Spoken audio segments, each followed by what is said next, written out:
उत्तराखंड की राजधानी देहरादून से एक बड़ी खबर सामने आ रही है, जहां विकास नगर में लखवाड़ बांध परियोजना प्रभावित किसानों का धरना 7वें दिन भी जारी है। किसानों की आवाज आज भी गूंज रही है और वे अपनी 22 मांगों को लेकर संघर्ष कर रहे हैं। घटनास्थल पर सैकड़ों किसान जुटे हैं।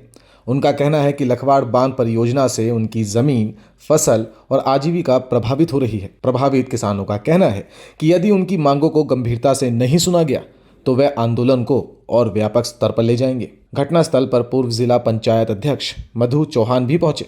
उन्होंने किसानों का समर्थन किया और कहा कि उनकी मांगों को पूरा करने के लिए हर संभव प्रयास किया जाएगा।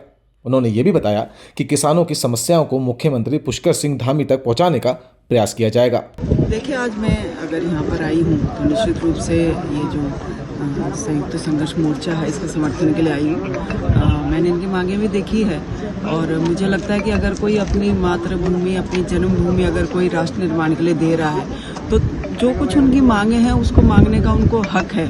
और मैंने अपने उद्बोधन में भी कहा है कि मैं कोशिश करूंगी माननीय मुख्यमंत्री जी से और जहाँ जो भी इसमें सक्षम जितनी भी इनकी मांगे हैं उनको वहाँ तक पहुँचाने का। और मुझे लगता है कि सरकार बहुत संवेदनशील सरकार हमारे प्रदेश में है और निश्चित रूप से इनकी मांगों को मानने के लिए मैं कोशिश करूंगी उनकी मांगों को माना जाए। कांग्रेस नेत्री सोनिया आनंद भी धरनास्थल पर मौजूद रहीं।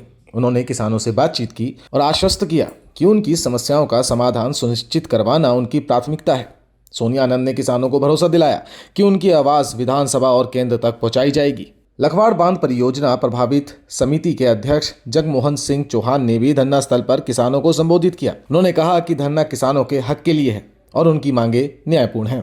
उन्होंने सरकार से आग्रह किया कि किसानों की समस्याओं को गंभीरता से लिया जाए। धरना स्थल पर सैकड़ों किसान लगातार प्रदर्शन कर रहे हैं और उनकी 22 मांगों को पूरा किए बिना यह धरना खत्म नहीं होगा। स्थानीय लोग भी उनका समर्थन कर रहे हैं। ऐसा है जी कि आज जैसा आपने बताया 7वां दिन तो है ही, लेकिन मेरे ख्याल से सरकार की तरफ से कोई खास इसमें अभी पहल नहीं हुई है। कुछ मांगे अभी बता रहे थे, कुछ मांगे इन्होंने मानने के लिए हाँ करी है, लेकिन जो अधिकतर मांगे हैं बांध प्रभावित लोगों की वो अभी बिल्कुल पाइप में नहीं है। मतलब दूसरा ये है जी कि मैं आप लोगों के माध्यम से एक बात कहना चाहता हूँ कि कभी भी किसी भी परियोजना का जब शुभारंभ होता है या कोई काम शुरू होता है तो सबसे पहले वहाँ का कंपनसेशन दिया जाता है, उस जमीन को खरीदा जाता है। लेकिन यहाँ बिल्कुल उल्टा हुआ। ये हमारा क्षेत्र SC ST OBC बाहुल्य क्षेत्र है। हम लोगों की ये जो जमीनें हैं जहाँ ये डैम बन रहा है आज तक इसका कंपनसेशन नहीं मिला। कुछ लोगों को मिला लेकिन वो भी अधूरा, आधा अधूरा।